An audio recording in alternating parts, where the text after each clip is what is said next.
গুমের ঘটনার বা বিচারহীনতার সবচেয়ে বড় ভিকটিম তো বিএনপি। তো সুতরাং স্বাভাবিকভাবেই যখন এই সংক্রান্ত দুটো অধ্যাদেশ যখন সরকার আমলে নেয়নি, আমি বলবো যে মানে বাতিল, তার সাথে মানবাধিকার কমিশনের আইনটিও আছে। হ্যাঁ, এই তিনটি বিষয় যখন আপনি প্রশ্ন তুলবেন, এবং স্বাভাবিক প্রশ্ন উঠতে পারে যে যারা সবচেয়ে বেশি ওয়ার্স্ট সাফারার যারা, তারা এই অধ্যাদেশটা কেন মানে ইয়ে করলো না, আমলে নিল না, বা তাই না, বিবেচনায় নিল না। আমি তার আগে আচ্ছা, এটার উত্তরটা আমি এইভাবে আগে দিয়ে নিই। সেটা হচ্ছে যে আপনি সুপ্রিম কোর্টের ব্যাপারটা বলেছেন, এবং আপনার অনুষ্ঠানে আমি সুপ্রিম কোর্টের বিচারক নিয়োগের যে প্রক্রিয়া, আইন প্রণয়নের মধ্য দিয়ে তারা যেভাবে বিচারক নিয়োগ করছেন সেই ব্যাপারে আমার কিন্তু স্ট্রং ক্রিটিসিজম ছিল। কারণটা হচ্ছে যে আপনি আইন করলেন, আপনি নিজেও আইন পেশার মানুষ, আপনি যদি কোর্টে কখনই যদি না যান, আপনি হাইকোর্টে ওয়ান্স আপনি এনরোল করে আসেন, আপনি বিদেশে থাকেন, অস্ট্রেলিয়া থাকেন বা সুইজারল্যান্ডে বা ঘানায় থাকেন, হোয়াট এভার, কিন্তু আপনারও যে একটা কাগজে কলমে লেখা ছিল যে 10 বছর যদি অভিজ্ঞতা থাকে, সেই অভিজ্ঞতাটা আপনার কোনো রেফারেন্স নাই, আপনি আইনজীবী হিসেবে অংশগ্রহণ করার মধ্যে আপনার কোনো উল্লেখযোগ্য কোনো মানে মামলা ডিএলএর রিপোর্টেডও না, তা আপনাকে দেখা গেল যে মানে যে কোনো প্রক্রিয়া আপনাকে বিচারক করা কিন্তু নতুন অধ্যাদেশের মাধ্যমে তো সেই ক্ষেত্রে যাচাই বাছাই বলুন, আমি বিচারক করা হয়েছে সেটার, এবং এই যে যাদের এই যে 21 জন না কতজন বিচারক করা হলো না তত্ত্বাবধায়ক সরকার আমলে প্রথমে, আমি বলতাম যে ওদের অধিকাংশকে তো কনফার্ম করা ঠিক হবে না, এখনও যারা অস্থায়ী আছেন এদের অধিকাংশকে আপনার কনফার্ম করা ঠিক হবে না, কারণ এদের সেই পরিমাণ যোগ্যতা নাই।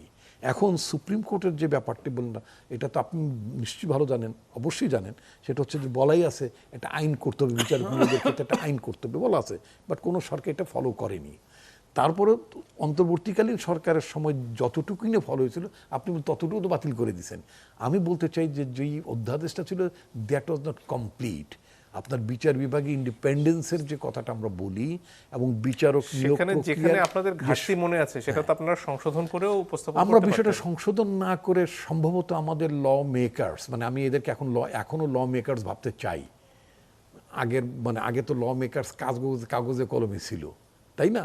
তা আমি এখন যারা নির্বাচিত তাদেরকে আমি ল মেকার্স ভাবতে চাই। আমার ধারণা আমাদের আইন প্রণয়নের জন্য যারা নির্বাচিত হয়েছেন তারা একটা বিচার বিভাগকে ইন্ডিপেন্ডেন্স দেওয়ার জন্য মানুষের যে আকাঙ্ক্ষা, এটা কাঙ্ক্ষিত আইন, এটাকে রিপ্লেস করবেন তারা। মানে যে অভিযোগটা এখন বা অনেকে শঙ্কা প্রকাশ করছেন সেই জায়গাটায় আমি মনে করি বিএনপি গভর্নমেন্ট মানুষকে সে শঙ্কার জায়গায় রাখবে না। সিমিলারলি গুমের ক্ষেত্র, একটা তো সচিবালয়ের মধ্যে স্থাপিত হয়েছে, সেটা কাজ শুরু করেছে, এই সময় আইনটা চলে গেলে সমস্যা হবে না? না, সমস্যাটা আপনার এটা যে আপনার মানে খুব লং গ্যাপ থাকবে তা না, এটাকে আরো বেশি এফেক্টিভ করার জন্যই, আরো এটাকে ভাইব্রেন্ট করার জন্য এই 3টা আইনকে প্রত্যাহার করা হয়েছে, এবং করার পরে একটা আরো বেটার আইন, আরো এফেক্টিভ আইন তারা করবেন।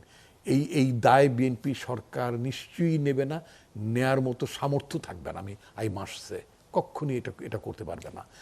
এখন আপনি আসেন স্থানীয় সরকার নিয়ে কথা বলছেন, মাসুদ ভাই যে কথাটা বলেছেন অত্যন্ত, তার এই কথাটা মানে মানে মানে আর্গুমেন্টটা মানে আমি মনে করি যে উনি খুব সংগতভাবে আর্গুমেন্টটা করতে পারেন, কিন্তু এখানে আমার একটা ব্যাখ্যা আছে।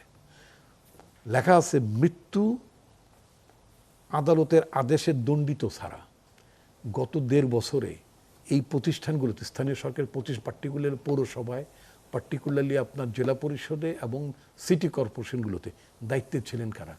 মোস্টলি সরকারের প্রশাসন লোকরা।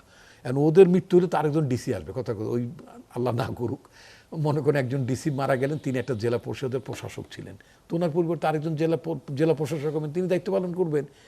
বা আদালতের আদেশে ওদের তো মানে দণ্ডিত হওয়ার কোনো কারণ ছিল না, এখানে একটা গ্যাপ ছিল মূলত। আপনি যেটা করতে পারতেন, যেটা বিএনপি গভর্নমেন্ট যেটা করতে পারতো, সেটা হলো যে অন্তর্বর্তীকালীন সরকারের সময় এই প্রশাসনের লোকজন দিয়ে যেভাবে স্থানীয় সরকারগুলো চলছিল, পরবর্তী নির্বাচন না হওয়া পর্যন্ত আপনি বলতে পারেন ওইভাবে চালানো যেতে পারতো। ভিন্ন জায়গায় না, মোটেই ভিন্ন জায়গায় না, কারণ উনি যেখানে বলেছেন